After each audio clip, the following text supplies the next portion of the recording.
So just leaving the bookstore here. I don't know if you can see, that's my people, my spot right there is Jareer bookstore in Anaheim. But on the way here, I was listening to a video by a documentary cinematographer, if I can get the words out.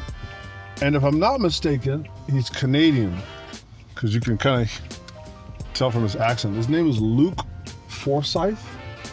Seems like a nice guy. I enjoy his videos. And he was talking about the potential death of Hollywood.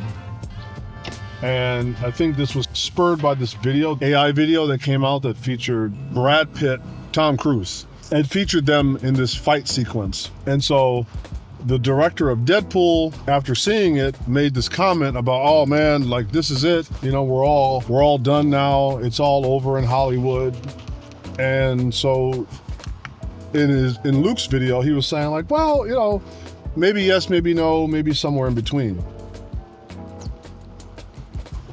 And he was saying how, I mean, I'll link to the video, you can check it out. But he was saying essentially like, sure, like things are going to change. There's no doubt about that, just like things always change. But as impressive as the video was, Tom Cruise and Brad Pitt in some 10-second, 20, 30-second fight scene, it's like, you know, at the end of the day though, this isn't a narrative. Like it looks good as like a short little clip. The kind of funny thing about this AI panic, I kind of liken it to hip hop. And what I mean is that, you know, hip hop as an art form, it used all of these musical forms that came before, like sampling jazz albums, Brazilian albums, classical albums, you name it. Like hip hop as a art and musical form was completely reliant upon sampling music that came before it. And for the most part, a lot of those musicians or artists or whatever you want to call it, you know, they couldn't play those instruments. And so that's why they did sampling. And that, sure, like there was kind of like a legal battle there for a little while with hip hop in terms of like, hey, how do we resolve this issue of sampling material that came before? It eventually got worked out. So maybe I'm being a little bit naive or overly optimistic. I mean, I think certainly it will make an impact, just in the way that like when hip hop came along, it certainly made an impact, and it allowed people that, to be quite honest, didn't have a lot of musical talent or chops to be able to make music because they could just sample things that came before. It didn't kill the music industry. So I kind of feel like this panic about Hollywood and it's going to be over. I mean, to be honest, Hollywood has kind of been on the way out even before AI became this sort of looming threat. And that's because Hollywood just doesn't tell stories anymore. Their writing is horrible. I was listening to some podcast the other day, and the guy was, you know, he works in the industry, and he was saying how, you know, Star Trek used to be this, you know, great kind of, you know, IP, this great intellectual property, this great universe. And when, I think the guy's name is Kurtzman, they brought in this new guy to revamp or redo Star Trek, and he completely killed it. He totally destroyed it. He's talking about all the DEI stuff and all the diversity nonsense. And he said, you know, if you actually go back and you look at both the original Star Trek, especially when you get to Next Generation, man, there were all kind of stuff in there that you could maybe classify under that sort of like diversity type stuff. But A, it wasn't clubbing you over the head with it, and they weren't necessarily trying to moralize it. And then secondly, it was part and woven into an overall tapestry of like narrative and telling a story.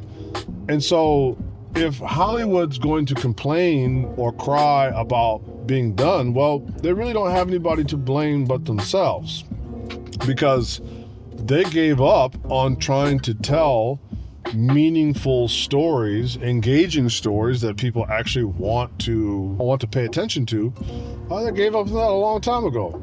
So maybe I'm being a little bit more overly optimistic, and I'm not buying that. Oh, it's just AI in and of itself. I mean, think about it. In this example, and I think there were a bunch of them, but this is probably the one that certainly went most viral over the past couple of days, where there was, again, a short fight sequence between Brad Pitt and Tom Cruise. And sure, I guess on first glance, it kind of looks somewhat believable, but there's no story to it.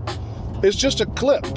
So you mean to tell me that that people are really going to pay money to watch something that is 100% artificial? Or was it just going to be a bunch of clips stringed together? Like, that's okay. That's fine to make a short, impressionable, quote unquote viral video. That's fine for that.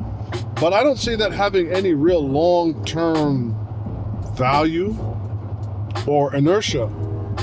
That at the end of the day, human beings, like, we are hardwired to want to hear stories. And there's no story with any of that.